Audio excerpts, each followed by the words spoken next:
कानी बहू। किशोरी लाल जी के बेटे राघव की शादी की बात जगह जगह चल रही थी, लेकिन किशोरी लाल जी को कोई लड़की पसंद ही नहीं आती थी। और उसकी एक ही वजह थी, किशोरी लाल जी का लालची होना। उनको लड़की वालों से मोटा दहेज चाहिए था और इसी चक्कर में एक दिन वो एक बहुत पैसे वाले के घर अपने बेटे का रिश्ता लेकर पहुंचे। उस आदमी का नाम था ओम प्रकाश। देखे किशोरी लाल जी, मेरी एक ही बेटी है और मेरी सारी संपत्ति जायदाद सब कुछ मेरी बेटी नैना का ही है। पापा, नाम से लगता है बहुत खूबसूरत होगी। कितना अच्छा नाम है ना, नैना। ओ, वैसे बात तो सही है आपकी। अब इतना पैसा है, ज़मीन जायदाद है, इकलौती बेटी, आप भी क्या करेंगे? सब कुछ उसे ही देंगे ना। बिल्कुल ठीक पहचाना आपने। बस बेटी की शादी और सारी जायदाद उसके नाम। पापा, बिना देखे हाँ कर दीजिए ना। इतना अच्छा रिश्ता फिर कहाँ मिलेगा? माला माल हो जाएंगे हम। मैं अपनी बेटी को बुलाता हूँ। अरे नहीं नहीं नहीं नहीं, आपकी बेटी का नाम नैना है, सुनकर ही लगता है बहुत सुंदर होगी। रहने दीजिए अंकल, मैं तो आपकी बेटी के नाम से ही इतना खुश हो गया हूँ कि उसे बिना देखे शादी करने को तैयार हूँ। अब तो मैं उसका चेहरा सीधे शादी के बाद ही देखूंगा। और इस तरह राघव नैना का चेहरा नहीं देखता और उससे शादी कर लेता है। शादी के बाद अपनी सुहाग रात पर जब राघव नैना का घूंघट उठाकर देखता है तो नैना की आंखें बंद थी। कितनी खूबसूरत हो तुम नैना, जरा अपनी आंखें खोलकर मेरी तरफ देखो तो सही। नहीं, मुझे शर्म आती है। अरे, मैंने तुम्हें शादी से पहले भी नहीं देखा, और अब अगर तुम आंखें खोलकर मुझे देखोगी भी नहीं तो मुझे अच्छा कैसे लगेगा? इससे पहले कि नैना अपनी आंखें खोलकर राघव की तरफ देखती, अचानक से लाइट चली गई और राघव नैना को पूरी तरह से देख भी नहीं पाया। अगली सुबह नैना राघव के लिए नाश्ता बनाकर लेकर आई। अरे ये क्या, आधा पराठा सेका हुआ है और आधा बिल्कुल कच्चा। ये तुमने क्या किया नैना? बहू, तुमने क्या आधा पराठा तवे से नीचे लटका कर रखा था, जो आधा सिका है और आधा कच्चा? मुझे जितना दिखेगा उतना ही तो सीखूंगी ना पापा जी।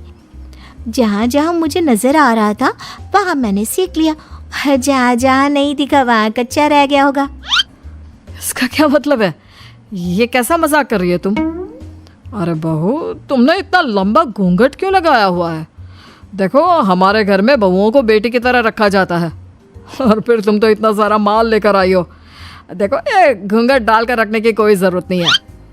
हाँ नैना, पापा जी ठीक कह रहे हैं, तुम तो आराम से रहो, अपना ही घर समझो। नैना अचानक से अपना घूंघट उठा लेती है।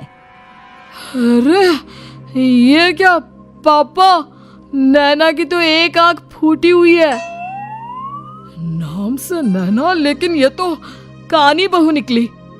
मेरे साथ धोखा हुआ है, धोखा। बिना दिखाए अपनी कानी लड़की मेरे संग ब्याह दी। मुझे कानी बीवी नहीं चाहिए।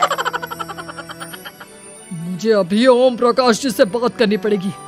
आखिर उन्होंने मेरे साथ ऐसा किया क्यों? अरे, आप लोगों ने ही तो पापा से कहा था कि आप लोग शादी से पहले मुझे देखना नहीं चाहते। अब मेरे पापा पर क्यों इल्जाम लगा रहे हैं? अरे लेकिन उन्हें बताना तो चाहिए था ना कि तुम कानी हो, एक आंख से तुम्हें दिखाई नहीं देता। किशोरी लाल और राघव नाराज होकर ओम प्रकाश को अपने घर बुलाते हैं। पापा जी, ये आपने क्या किया?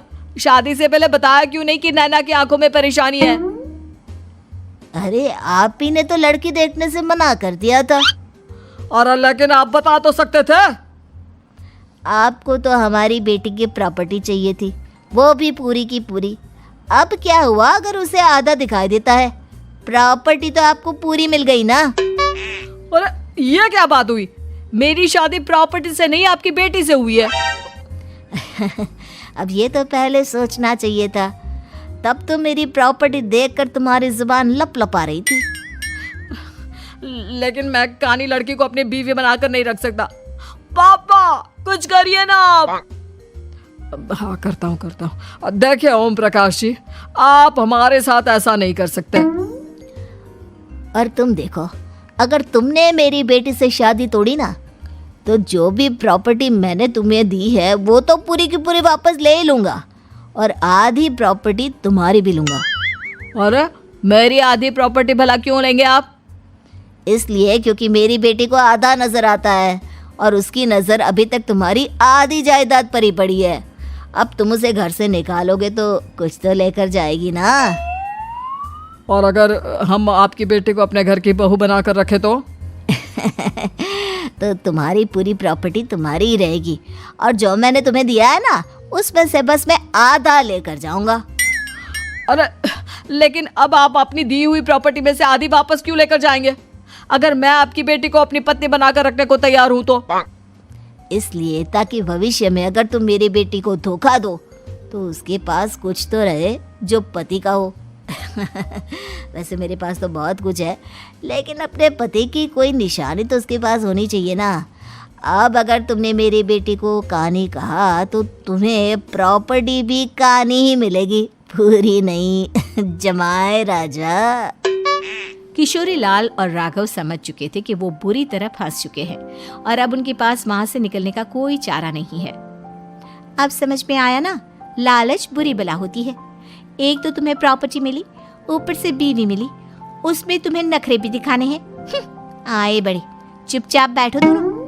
कुछ दिनों के बाद नैना राघव की कार लेकर बाजार घूमने निकलती है और जब कार लेकर वापस आती है, ये क्या? एक तरफ से मेरी गाड़ी पूरी खराब हो चुकी है।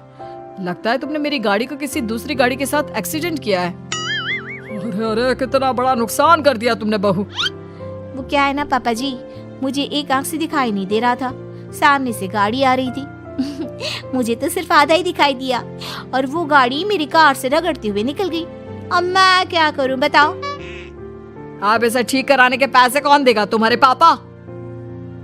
तुमने मुझसे इस तरह से बात की? अभी रुको। नैना राघव की शिकायत ओम प्रकाश को कर देती है। देखो राघव, अब जो मेरी आधी प्रॉपर्टी तुम्हारे पास थी ना, उसमें से आधी और मैं लेकर जाऊंगा, क्योंकि तुमने मेरी बेटी को डांटा। अरे नहीं नहीं पापा जी, गलती हो गई, माफ कर दो। गलती की तो कोई गुंजाइश ही नहीं। अगली बार मेरी बेटी को डांटा तो बची हुई आधी में से आधी और ले जाऊंगा। लालच के चक्कर में हम दोनों ने बहुत बड़ी गलती कर दी बेटा। एक तो तुम्हें कानी बहू मिली और ऊपर से जो माल मिला वो भी काना। इस तरह राघव की हर एक गलती पर ओम प्रकाश उसकी प्रॉपर्टी का आधा आधा हिस्सा लेकर अपना सारा माल वापस ले गया और राघव को कानी बीवी से काम चलाना पड़ा। भाई लालच वाकई में बुरी बला है।